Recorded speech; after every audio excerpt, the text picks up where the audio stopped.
ನಮಸ್ಕಾರ ಸ್ನೇಹಿತರೆ, ನಾಕಂಡ ಭಾರತ ಯೂಟ್ಯೂಬ್ ಚಾನಲ್ಗೆ ಸ್ವಾಗತ ಸುಸ್ವಾಗತ.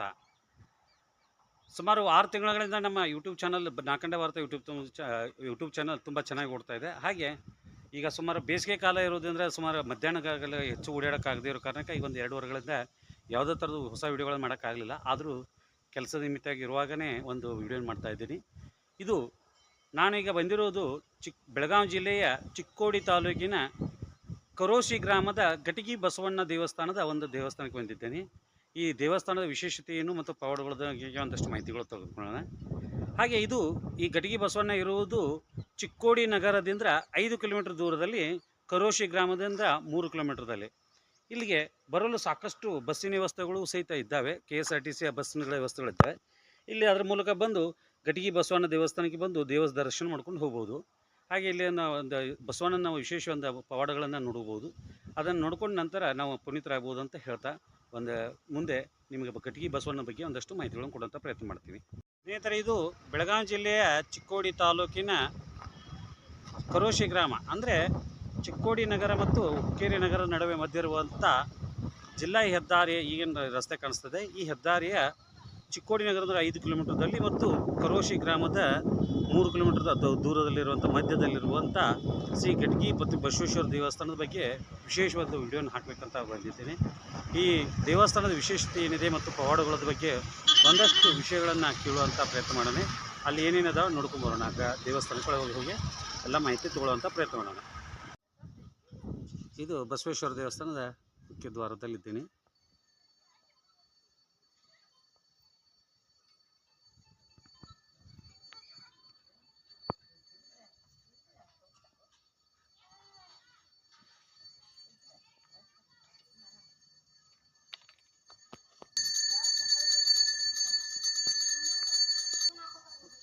ದ್ವಾರದ ಪ್ರಮುಖ ಭಾಗವೆಂದರೆ ಮುಂದೆ ಬಸವಣ್ಣನ ಮನಸ್ಸನ್ನು ಬರ್ತಿದೆ.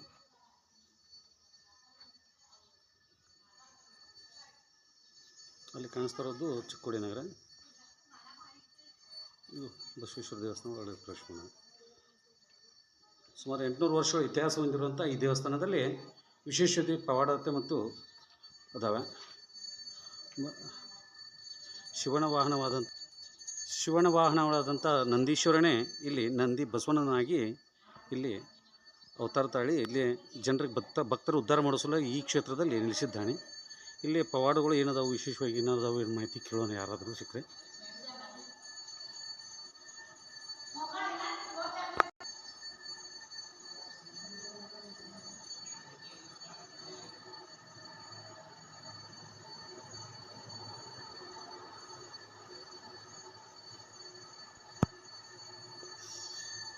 ಇದು ದೇವಸ್ಥಾನದ ಪ್ರಮುಖ ದೇವರಾದಂಥ ಬಸವಣ್ಣನ ಗರ್ಭಗುಡಿಯಲ್ಲಿ ಬಸವಣ್ಣ ದೇವರಿದ್ದಾನೆ.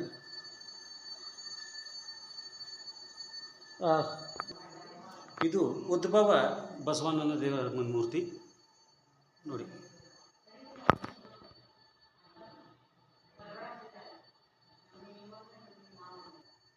ಪೂರ್ತಿ ದೇವರ ಹತ್ರನೇ ಬಂದಿದ್ದೀನಿ. ಎಷ್ಟು ಸಾಧ್ಯತೆ ಅಷ್ಟು ಹತ್ರ ಬಂದಿದ್ದೀನಿ.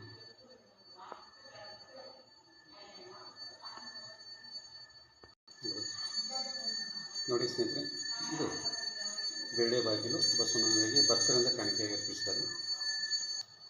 ಈ ದೇವಸ್ಥಾನ ವಿಶೇಷವಾಗಿ ಹುಲಿಯ ಮೇಲೆ ಎತ್ತು ಅಂದರೆ ನಂದಿ ಕೂತಿರುವಂಥ ದೃಶ್ಯ. ಇದು ಈ ಕ್ಷೇತ್ರದ ವಿಶೇಷ.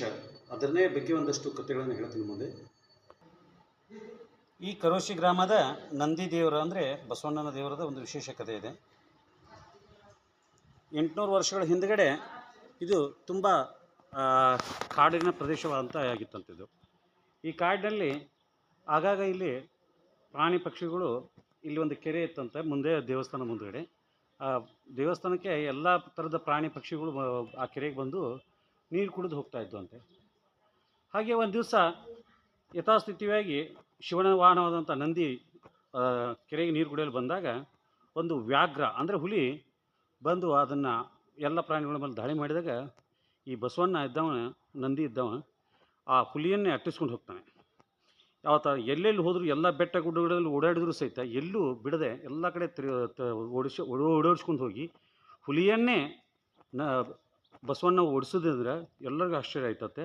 ಹಾಗೆ ನಂತರ ಆ ಹುಲಿಯನ್ನು ಸೋಲಿಸಿ ಅದರ ಮೇಲೆ ಗಟ್ಟಿಯಾಗಿ ನಿಂತದಕ್ಕೆ ಇದಕ್ಕೆ ಗಟ್ಟಿ ಬಸವಣ್ಣ ಅಂತ ಹೆಸರು ಈ ದೇವಸ್ಥಾನಕ್ಕೆ ಬತ್ತು ಅಂತ ಕಥೆಗಳನ್ನು ಹೇಳ್ತಾ ಇದ್ದಾರೆ ಇಲ್ಲಿ ಅವರು. ಹಾಗೆ ನಂತರ ಕೆಲವು ವರ್ಷಗಳ ನಂತರ ಅಲ್ಲಿ ವೀರಾಂಜನೇಯ ದೇವಸ್ಥಾನ,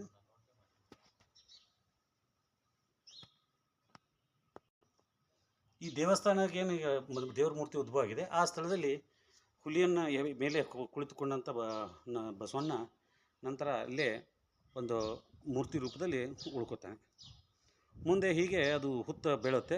ಹುತ್ತ ಬೆಳೆದ ನಂತರ ಸಾಕಷ್ಟು ವರ್ಷಗಳ ಕಾಲ ಜನತೆ ಇಲ್ಲಿ ಯಾವುದೂ ಬಳಕೆ ಇಲ್ಲದ ಕಾರಣ ಅಲ್ಲಿ ಹುತ್ತು ಬೆಳೆದು ಪೂರ್ತಿ ಮುಚ್ಚೋಗುತ್ತೆ. ನಂತರ ಕೆಲವು ಕ್ರೌಶೆ ಗ್ರಾಮದ ಕೆಲವು ದನ ಕಾಯಿ ಹುಡುಗರು ಪ್ರತಿನಿತ್ಯ ಇಲ್ಲಿ ಆಕಳುಗಳನ್ನು ಕಾಯೋಕೆ ಬರ್ತಾಯಿದ್ರು. ಗೋಪಾಲಕರು ಗೋಗಳನ್ನು ಕಾದುಕೊಂಡು ಹೋಗಬೇಕಾದ್ರೆ ಎಲ್ಲ ಗೋವುಗಳು ಹಾಲನ್ನು ಕೊಡ್ತಿದ್ರೆ ಒಂದು ಗೋವು ಮಾತ್ರ ಯಾವುದೇ ಥರದ್ದು ಹಾಲು ಕೊಡ್ತಿರ್ಕಿಲ್ಲ. ಆಗ ಮನೆ ಯಜಮಾನ ಈತನೇ ಏನೋ ಮೋಸ ಮಾಡ್ತಾ ಇದ್ದಾನೆ, ಇವತ್ತನೇ ಹಾಲನ್ನು ಕುಡಿತಾ ಇದ್ದಾನೆ ಅಂತಂದು ಬೈದಾಗ ಆತನ ಮಾಡಿಲ್ಲ ಅಂತ ಹೇಳ್ತಾನೆ. ಆದರೆ ಯಜಮಾನ ಒಂದು ಸರಿ ಪರೀಕ್ಷೆ ಮಾಡಬೇಕನ್ನೋ ಉದ್ದೇಶದಿಂದ ಆ ಗೋಪಾಲಕನ ಮತ್ತು ಗೋವಿನ ಹಿಂದೆ ಬರ್ತಾನೆ. ಗೋಪಾಲಕನ ಯಥಾಸ್ಥಿತಿ ಎಲ್ಲ ಕಾಡಿನಲ್ಲಿ ಗೋಗಳನ್ನು ಬಿಟ್ಟು ವಾಪಸ್ ಆತನ ಕೂತಾಗ ಒಂದು ಗೋವು ಮಾತ್ರ ಅದು ಒಂದು ಹುತ್ತಿನ ಹತ್ತಿರ ಬಂದು ಆ ಹುತ್ತಕ್ಕೆ ಹಾಲನ್ನು ಎರೆಯೋಕ್ಕೆ ಪ್ರಾರಂಭ ಮಾಡುತ್ತೆ. ಈ ಆಶ್ಚರ್ಯ ನೋಡಿದಂಥ ಯಜಮಾನ ತನ್ನ ಗ್ರಾಮದ ಜನತೆಯನ್ನು ಕರೆಸ್ಕೊಂಡು ಅಲ್ಲಿ ಜನತೆಗೆ ಹಿರಿಯರ ಒಂದು ಮಾರ್ಗದರ್ಶನ ಮೂಲಕ ಹುತ್ತಕ್ಕೆ ಯಾವುದೇ ಥರ ತೊಂದರೆ ಆಗೋದು ಬೇಡ ಅಂತೇಳಿ ಉದ್ದೇಶದಿಂದ ಹಾಲನ್ನು ಕರೆದು ಎಲ್ಲ ಆಕಳುಗಳನ್ನು ಗ್ರಾಮದ ಎಲ್ಲ ಆಕಳುಗಳನ್ನು ತರಿಸಿ ಅಲ್ಲಿ ಹಾಲನ್ನು ಕರೆದು ಅದೇ ಹಾಲನ್ನು ತಾಜಾ ಹಾಲನ್ನು ನೊರೆಬರಿತ ಹಾಲನ್ನು ಆ ಹುತ್ತಿನ ಮೇಲೆ ಸುರಿದಾಗ ಹುತ್ತು ಕರಗಲು ಪ್ರಾರಂಭಿಸುತ್ತೆ. ಕರಗ್ತಾ ಹೋದಾಗ ಕೊನೆಗೆ ಆ ಹುತ್ತದಲ್ಲಿ ನಾನು ಆಗಲೇ ತೋರಿಸಿದಂಥ ಶ್ರೀ ನಂದೀಶ್ವರನ ಒಂದು ವಿಗ್ರಹ ಕಾಣಿಸ್ತದೆ, ಉದ್ಭವ ನಂದಿ. ಅದನ್ನೇ ಎಲ್ಲ ಜನತೆಗಳು ಇಷ್ಟಾರ್ಥಿಗಳ ಪೂಜೆಗಾಗಿ ದೇವಸ್ಥಾನ ಕಟ್ಟಿ ಪೂಜೆ ಮಾಡ್ತಾರೆ. ಹೀಗೆ ಬಸವಣ್ಣ ದೇವರು ಇಲ್ಲಿ ನೆಲೆ ನಿಲ್ತಾನೆ. ಹಾಗೆ ಹುಲಿಯ ಮೇಲೆ ಸವಾರಿ ಮಾಡಿದಂಥ ಬಸವಣ್ಣನ ಒಂದು ಮೂರ್ತಿಯ ಒಂದು ಚಿತ್ರವನ್ನು ತೆಗೆದಿದ್ದಾರೆ. ಈ ದೇವಸ್ಥಾನ ಒಳಗಡೆ ಬಂದು ಆಮೇಲೆ ಎಲ್ಲರೂ ದೇವಸ್ಥಾನ ಕಟ್ಟಿ ಇದು ಮಾಡ್ತಾರೆ. ಕೆಲವರು ಭಕ್ತಾದಿಗಳು ತಮ್ಮ ಇಷ್ಟಾರ್ಥಿಗಳನ್ನು ಪಡಿಸ್ಕೊತಾರೆ. ಎಷ್ಟೋ ಜನರಿಗೆ ತಮ್ಮ ಏನೇನು ಬೇಡಿಕೆಗಳಿದ್ದಾವೆ ಎಲ್ಲ ಬೇಡಿಕೆಯನ್ನು ಈಡೇರಿಸುವಂಥ ಕರುಣಾಮಯಿಯಾಗಿ ಬಸವಣ್ಣ ಈ ಸ್ಥಳದಲ್ಲಿ ನೆಲೆ ನಿಂತಿದ್ದಾನೆ. ಇದು ಗಟ್ಗಿ ಶ್ರೀ ಬಸವೇಶ್ವರ ದೇವಸ್ಥಾನದ ವಿಶೇಷತೆ ಮಹತ್ವದ ಒಂದು ಮಾಹಿತಿ. ನಿಮ್ಮ ಹೆಸರು ಏನ್ರಿ? ನೀವು ಇಲ್ಲೇ ಬಸವನಗುಡಿ ಪೂಜೆ ಹುಲಿ ಮತ್ತು ಬಸವನ ಕಾದ ಇರ್ತಿದ್ರಿ. ಹುಲಿ ತಳ ಕೂತಿದ್ರಿ, ಬಸವನ ಮ್ಯಾಲೆ ಕೂತಿದ್ರಿ. ಅದ್ರ ಹುಲಿ ಸ್ವಲ್ಪ ಇಲ್ಲಿ ಕಡ್ದಿದ್ದ ಕಾರಣ ಬಗದಂತ ಒಂದು ಸ್ವಲ್ಪ ಸಿಗ್ತದ್ರಿ. ಅದು ಸ್ವಲ್ಪ ಮಾರ್ನಿಂಗ್ ಡೈಲಿ ಪೂಜೆಗೆ ಹಚ್ತಾರ್ರಿ. ಸ್ವಲ್ಪ ಕಮ್ಮಿ ಆಗ್ಬೇಕಂತ ಹಚ್ತಾರ್ರಿ. ಈಗ ಎಷ್ಟು ವರ್ಷಗಳಿಂದ ಇದು ತಪ್ಪಲದೊಂದು ಔಷಧಿ ಹಚ್ತಾರೆ? ಅದು ಇಲ್ಲಿ ಸ್ಥಾಪನೆ ಆದಾಗಿನಲ್ಲಿ ಐತ್ರಿ. ಇಲ್ಲಿ ಸ್ಥಾಪನೆ ಆದಾಗಿನಲ್ಲಿ ಐತ್ರಿ. ಇದು ಬಹುಶಃ ಗುಡಿ ಭಾಳ ವರ್ಷ ಐತ್ರಿ. ಸುಮಾರು 800 ವರ್ಷದ ಇತಿಹಾಸ ಅಂತ ಹೇಳ್ತಾರೆ. ಇದು ಕಟ್ಟಿದ್ದು 1997 ನವೆಂಬರ್ ಬರ್ತಾರೆ ಅಲ್ಲಿ ದೇವಸ್ಥಾನ ಕಟ್ಟಿದ್ದು. ಇಷ್ಟ ರೀ. ಮತ್ತು ಅಲ್ಲಿ ಡೈಲಿ 3 ಟೈಮ್ ಪೂಜೆ ಮಾಡ್ತಾರೆ. ಈಗ ಮಧ್ಯಾಹ್ನ ಪೂಜಾ ಇದ್ರಿ, ಮತ್ತು ರಾತ್ರಿ ಕಲ್ಪಸೇವ ಅಂತ ಮಾಡ್ತಾರೆ. ಒಂದು ಸೆಕೆಂಡ್ ರೀ. ಇದು ಆ ಸಮಯದಲ್ಲಿ ಹುಲಿ ಕಚ್ಚಿದ ಗಾಯ ನೋವು ಇದೆ ಅಂತ ಇವತ್ತಿಗೂ ಬಸವಣ್ಣನಿಗೆ ಔಷಧಿಯಾಗಿ ಈ ತಪ್ಪಲನ್ನು ಹಚ್ತಾರಂತೆ. ಇದು ಹುಲಿಯ ಮೇಲೆ ಬಸವಣ್ಣ ಕೂತಂಥ ಮೂರ್ತಿನೇ ಇದು. ಆಗಲೇ ನನಗೆ ಅಷ್ಟೊಂದು ಸ್ಪಷ್ಟ ಮಾಹಿತಿ ಇದ್ದಿಲ್ಲ. ಇದು ಸ್ನೇಹಿತರೆ ಗಟ್ಗಿ ಬಸವಣ್ಣ ದೇವಸ್ಥಾನದ ಒಂದು ವಿಶೇಷತೆ ಮತ್ತು ಮಹತ್ವ. ಹಾಗೆ ಇಲ್ಲಿ ಪಕ್ಕದಲ್ಲಿ ಒಂದು ಗ್ರಾಮದಲ್ಲಿ ಒಬ್ಬ ಗಂಗಮ್ಮ ಅಂತ ಒಬ್ಬ ಹೆಣ್ಮಗಳಿದ್ಳು. ಆಕೆಗೆ ಸಾಕಷ್ಟು ವರ್ಷ ಮಕ್ಕಳಾಗದೇ ಇದ್ದಾಗ ತನ್ನ ಆಳು ಮಕ್ಕಳನ್ನೇ ಮಕ್ಕಳಾಗಿ ನೋಡ್ಕೊಳ್ತಾ ಇದ್ಳು. ಆದರೆ ಅತಿ ಹೆಚ್ಚು ಒಡವೆಯನ್ನು ಹೊಂದಿದಂಥ ಶ್ರೀಮಂತ ಮಹಿಳೆ ಆದಳಂದ್ರೆ ಒಂದು ಸರಿ ಒಡವೆ ಹಾಕ್ಕೊಂಡು ಈ ದಾರಿಯಲ್ಲಿ ಬಂಡಿಯಲ್ಲಿ ಹೋಗ್ಬೇಕಾದ್ರೆ ಆತನ ಆಳ ಮನುಷ್ಯ ಗಾಡಿ ಹೊಡೆಯುವಂಥ ಹುಡುಗ ಆತನಿಗೆ ದುರಾಸೆಯಿಂದಾಗಿ ಈ ಮಹಿಳೆ ಮೇಲಿರುವ ಆಭರಣ ಕಳ್ಳತನ ಮಾಡಬೇಕು ಅನ್ನೋ ಉದ್ದೇಶದಿಂದ ಕಳ್ಳರನ್ನು ಕರ್ಕೊಂಡ್ಬರೋ ಸಲುವಾಗಿ ಒಂದು ಕಡೆ ಗಾಡಿ ತರಬಿ ಹೋಗ್ತಾನಂತೆ. ಆಗ ಬಸವಣ್ಣನ ದೇವರನ್ನು ನೆನೆಸ್ಕೊಂಡಾಗ ಇಲ್ಲಿ ಗಟ್ಗಿ ಬಸವಣ್ಣ ಒಂದು ಆಕಳ ರೂಪದಲ್ಲಿ ಎತ್ತಿನ ರೂಪದಲ್ಲಿ ಬಂದು ಅಲ್ಲೇ ಬಂಡೆ ಪಕ್ಕದಲ್ಲಿ ಮುಚ್ಚಿಕೊಂಡು ನಿಂತಂಥ ಆಳ ಮನುಷ್ಯನನ್ನು ತನ್ನ ಕೊಂಬಿನ ಮೂಲಕ ತಿವಿದು ಕೊಂದು ಹಾಕುತ್ತೆ. ಆಗ ಮಹಿಳೆಯನ್ನು ರಕ್ಷಣೆ ಮಾಡುತ್ತೆ ಅಂತ ಇಲ್ಲಿ ಒಂದು ಕಥೆಯೂ ಇದೆ. ಇದು ಗಟ್ಗಿ ಬಸವಣ್ಣನ ವಿಶೇಷತೆಯ ಒಂದು ಪವಾಡಗಳು. ಹಾಗೆ ಇಲ್ಲಿ ಭಕ್ತಾದಿಗಳಿಗೆ ಇಷ್ಟಾರ್ಥನೆ ಪೂರೈಸುವಂಥ ಬಸವಣ್ಣ ದೇವರನ್ನ ಬಗ್ಗೆ ಇನ್ನೂ ಸಾಕಷ್ಟು ಮಾಹಿತಿಗಳಿದಾವೆ. ಮತ್ತೆ ಅವಾಗ ಅವಕಾಶ ಸಿಕ್ಕಾಗ ಮತ್ತೆ ತಿಳಿಸುವಂಥ ಪ್ರಯತ್ನ ಮಾಡ್ತೀನಿ. ಸ್ನೇಹಿತರೆ, ಇಲ್ಲಿವರೆಗೆ ತೋರಿಸಿದಂಥ ಶ್ರೀ ಗಟಗಿ ಬಸವೇಶ್ವರ ದೇವಸ್ಥಾನ ಕರೋಶಿ ಇದರ ಬಗ್ಗೆ ನಿಮ್ಗೆ ವಿಡಿಯೋ ಇಷ್ಟ ಆಗಿದ್ದರೆ ನಾ ಕಂಡ ಭಾರತ ಯೂಟ್ಯೂಬ್ ಚಾನಲ್ ಸಬ್ಸ್ಕ್ರೈಬ್ ಮಾಡ್ಕೊಳ್ಳಿ. ಹಾಗೆ ನಿಮ್ಮ ಸ್ನೇಹಿತರಿಗೂ ಈ ವಿಡಿಯೋನ ಶೇರ್ ಮಾಡಿ ಅಂತ ಹೇಳ್ತೀನಿ. ಧನ್ಯವಾದಗಳು.